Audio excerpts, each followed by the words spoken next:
బావా నాకు చాక్లెట్ బావా. ఇచ్చేదేలే.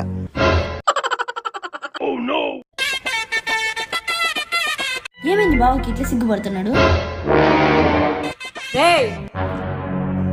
అది బుద్ధిగా చదువుకోండి. రేవిక్కి నీ నోట్స్ లో పేపర్ తీసుకురాపు నాన్న, సరుకులు రాయాలి. సరేమా. ఆహా, నాకు చాక్లెట్ ఇవ్వండి ఇవ్వలేదు కదా, ఇప్పుడు చెప్తాను నేను పని.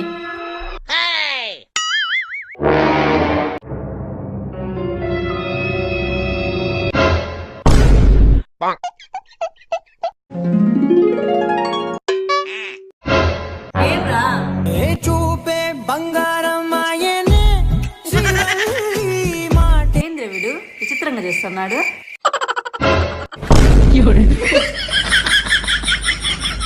ప్లీజ్ సబ్స్క్రైబ్ చేయండి.